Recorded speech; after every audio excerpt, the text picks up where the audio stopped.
मूर्ख से पाला पड़ा। अकबर बादशाह अपने मन में आने वाले हर तरह के सवाल, चाहे वह कितने ही उटपटांग क्यों न हो, हमेशा बीरबल से पूछ लेते थे और अपेक्षा रखते थे कि बीरबल उसे उसका उत्तर दे। एक बार अकबर और बीरबल साथ में बैठे हुए थे, तब अकबर ने बीरबल से कहा, बीरबल, मुझे एक ख्याल हमेशा ही आता है कि तुम जो इतने बुद्धिशाली हो, तो तुम्हारे पिता जो तो हैं वो कितने बुद्धिशाली होंगे, और मेरा मन है कि एक दिन तुम्हारे पिता को जरूर मिलूं और देखूं कि वह बुद्धि में तुमसे भी बढ़कर है या नहीं।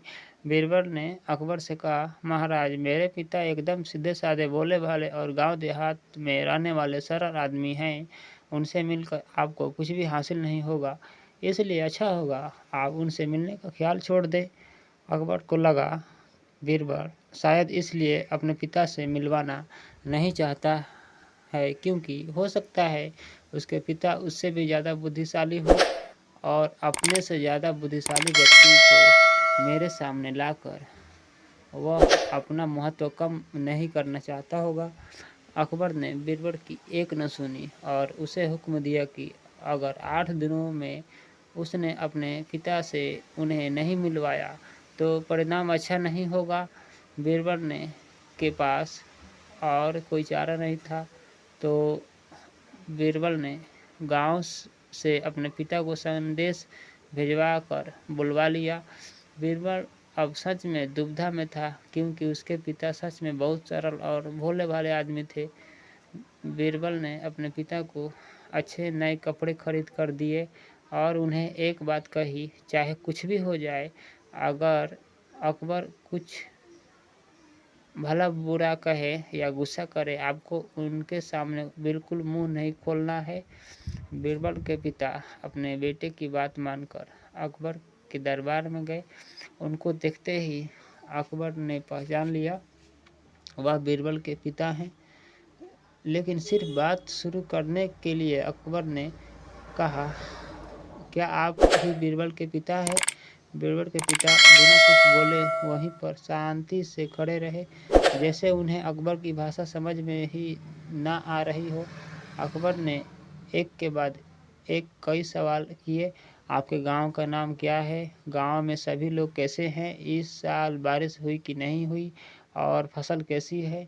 लेकिन बीरबल के पिता अपने बेटे के समझाए अनुसार एक भी शब्द नहीं बोले। अकबर को गुस्सा आ गया और वह बड़बड़ाने लगा, कैसे मूर्ख से आज पाला पड़ गया है। मेरी ही मति मारी गई है, जो ऐसे मूर्ख को अपने पास बुलवाया, जो इतने सरल सवालों के जवाब भी नहीं दे सकता। मूर्ख शब्द सुनकर बीरबल के पिता को मन ही मन काफ़ी गुस्सा आया, लेकिन फिर भी वह शांत रहे। आखिरकार अकबर ने उन्हें जाने के लिए कह दिया। वो वहाँ से चले गए और घर जाकर अपने बेटे को सारी बात बताई। बीरबल ने उन्हें समझाकर वापस गांव भेज दिया। 2 दिन बाद जब अकबर बीरबल से मिला तो अकबर बीरबल से पूछने लगा, बीरबल, एक बात बताओ, जब हमारा पाला किसी मूर्ख से पड़ जाए तो उस स्थिति में हमें क्या करना चाहिए और कैसे करना चाहिए? बीरबल उसी मौके की तलाश में था। बीरबल ने तुरंत अकबर को जवाब दिया, महाराज, जब भी हमारा पाला किसी मूर्ख से पड़ जाए तो उस स्थिति में सबसे बेहतर जो हम कर सकते हैं वह है चुप रहना।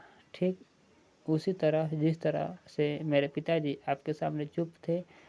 यह सुनकर अकबर का मुंह देखने लायक था, क्योंकि बीरबल ने न सिर्फ अपने पिता का बदला ले लिया था, बल्कि यह भी साबित कर दिया था कि सच में अगर कोई मूर्ख है तो वह अकबर है, ना कि उसके पिताजी। धन्यवाद दोस्तों। यह कहानी कैसा लगे आपको कमेंट करके ज़रूर बताएं। लाइक से सब्सक्राइब जरूर करें। धन्यवाद। थैंक यू दोस्तों।